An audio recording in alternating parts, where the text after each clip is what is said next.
Hi guys, welcome to another audio video, and I'll be reading 2 Chronicles 13 of the King James Version Bible.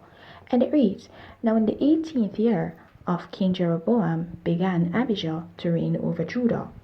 He reigned 3 years in Jerusalem. His mother's name also was Micaiah, the daughter of Uriel of Gibeah. And there was war between Abijah and Jeroboam. And Abijah set the battle in array with an army of valiant men of war, even 400,000 chosen men. Jeroboam also set the battle in array against him with 800,000 chosen men, being mighty men of valor. And Abijah stood up upon Mount Zemaraim, which is in Mount Ephraim, and said, Hear me, thou Jeroboam, and all Israel.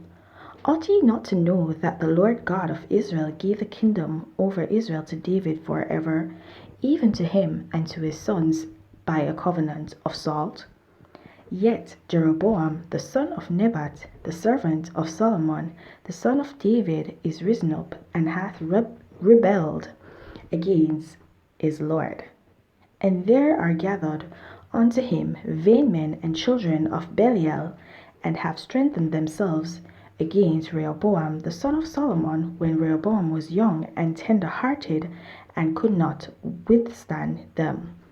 And now ye think to withstand the kingdom of the Lord in the hand of the sons of David, and ye be a great multitude, and there are with you golden calves, which Jeroboam made you for gods.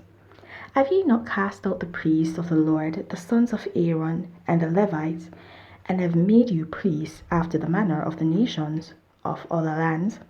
So that whosoever cometh to consecrate himself with a young bullock and 7 rams, the same may be a priest of them that are no gods.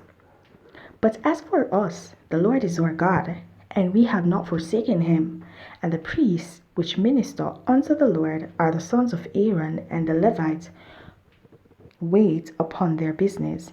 And they burn unto the Lord every morning and every evening burnt sacrifices and sweet incense. The shewbread also set they in order upon the pure table, and the candlestick of gold with the lamp thereof, to burn every evening. For we keep the charge of the Lord our God, but ye have forsaken him. And, behold, God himself is with us for our captain, and his priests with sounding trumpets to cry alarm against you. O children of Israel, fight ye not against the Lord God of your fathers, for ye shall not prosper. But Jeroboam caused an ambushment to come about behind them.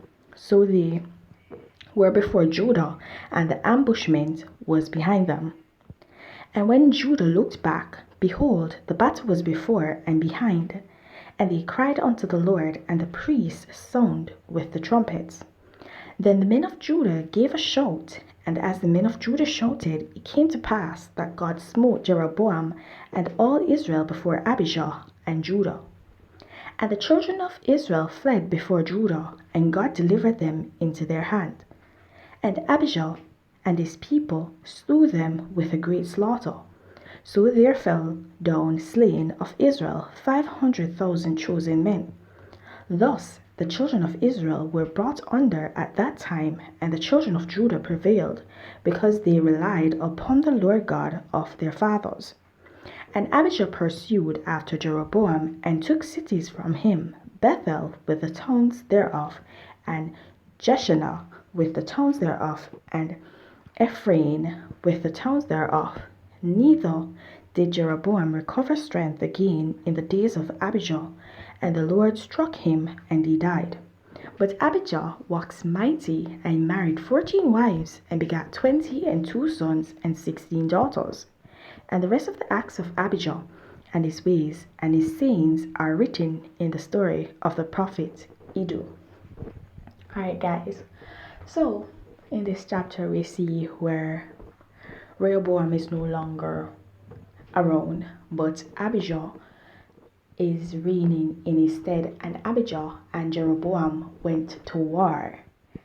And we see where even though Jeroboam had many men, many mighty men, and even though they basically set up a battle strategy that would actually secure success for them, they were not successful because Abijah and Israel, Judah, cried out unto the Lord, which was their God, because they were faithful to God and followed God.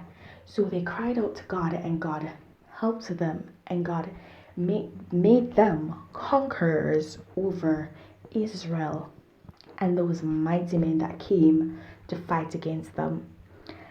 So here we see where Judah, the chosen tribe of God, the chosen place in which the Lord decided that his name would be, actually believed and trusted in God, even though Israel under Jeroboam's reign did not trust in the Lord and serve the Lord, but served the gods of the people of the nation.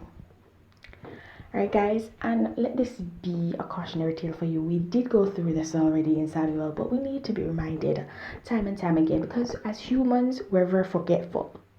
I think we forget all the time what God has done for us and just how great God is in his mercies and in his power and might. We seem to forget that constantly, and so the Lord constantly reminds us of this, and we see that happening many a times in the scriptures.